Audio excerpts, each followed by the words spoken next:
Potassium nitrate is becoming a standard in fertility programs for Western nut crops. Its compatibility, solubility, and flexibility make it the ideal base for custom blends. Ask your local PCA or CCA about incorporating it into your nutrition program.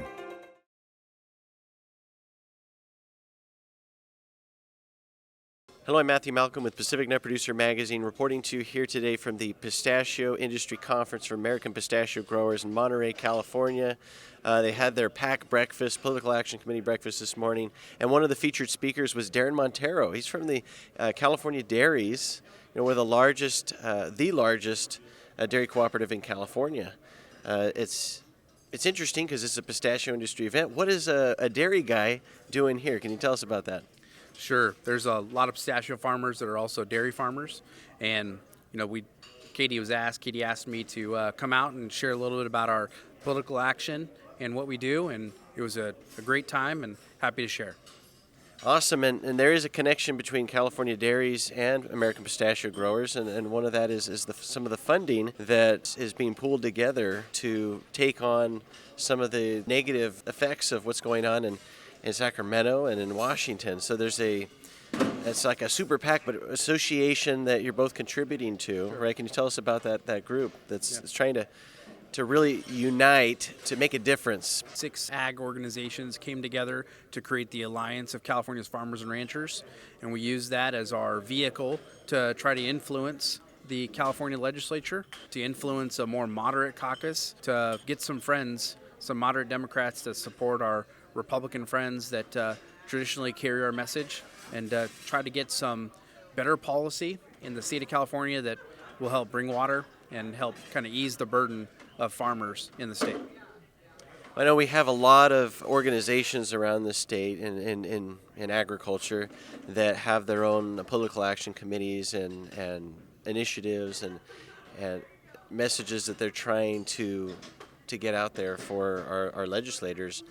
But to come together in unity to fight against establishing some common ground. I mean, I feel like all of California farmers are interested in securing water, for example, and making sure that we have the labor that we need, right? So the initiatives that you're working on and funding are something that's going to support all of California ag, right? That's right. And what we have is 6 organizations that are like-minded. There is no selfishness here. There is no need for credibility. We just want to get real results for our farmers.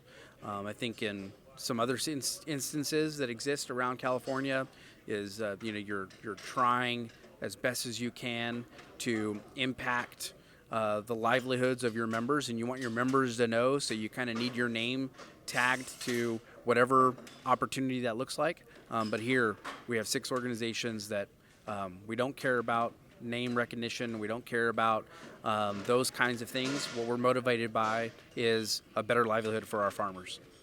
That's wonderful. And you think about dairy is the number one ag commodity in the state, right? And then pistachios and tree nuts, right? They're right behind you guys. And so to come together with the funding and a unity and a succinct message, I think there's power in that. So that kind of leads into my big question for today, and that's and what you addressed with the growers today is, how do we win, right? How do we win in Sacramento and in Washington? Because farmers are just tired of losing and putting money to something that may not go anywhere. We're already very limited in the amount of money that they can allocate to resources. What can they do? Sure. So I think the most important thing we need to do is come together and work together. But we need to support our friends, and we need to find new ones in the legislature. In order to do that, you have to raise some political dollars and create some friends. And so that's what we're looking to do, and we continue to do that. So this is not an idea that it looks to cannibalize someone else's political action. We'd like to build upon their political action.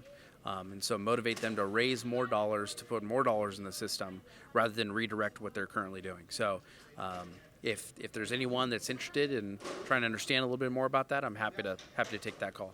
It's great. And you mentioned some dollars. How much money does it take to throw out a bill or to fight or support? We mentioned a water bill that didn't make it, even though farmers put so much money into it. and that was really detrimental. It was really sad and disheartening. It's like, do we really want to keep trying if we're just going to lose? So, about how much money do we need, and what kind of difference is it going to make if every farmer pitches in? Well, I think the answer to the question of how much is more. So we need more. I think there is no magic bullet, right? There are very successful organizations that conduct politics for their membership, whether they be unions or others, and they're successful business because they're putting this capital to work in an effective way. We think we have a plan. We think we have a mission. We've been successful over the last couple of years, and so I think the answer is more. And so we need to put more capital to use. And just a little bit can go a long way, right? California Dairies, you mentioned, is putting in like a penny, the power of a penny. Yep. Tell us about that. Yeah, we invest a penny a hundredweight into our political action, and so in the grand scheme of things, it's not a lot of money, but it's consistent dollars, and it does work. And so I think if everyone just kind of looks at some prime examples around investing in a bigger way, I think it can go a long ways. And you got the right team around you, which we think we do, then you can be successful. And would you say that now is the time? No better time than this. I mean, we've got we got a Republican as president. We've got some people that came and spoke today at the assembly, and fresh blood. There's opportunities for success where we can really make a difference, even in 2025. I think what we saw today is Chairwoman Jessica Patterson spoke around the Republicans are gaining more votes, right? They're gaining more voters in California over the last 5 or 6 years. I think the momentum is there, but I think more importantly, we're leading into a gubernatorial election that's going to be pivotal. The next governor likely will be the next governor for 8 more years, right? And so that kind of leadership at the top of the ticket, we need someone that's at least going to take our call, understand business interests, understand the importance of agriculture, and kind of keep that ball rolling in our favor. And we can't afford to have it any other way, right? So thank you so much, Darrin, for taking the time to come out and visit with a bunch of pistachio growers. Read more about these things in Pacific Nut Producer Magazine. I'm Matthew Malcolm, CaliforniaAgNet.com.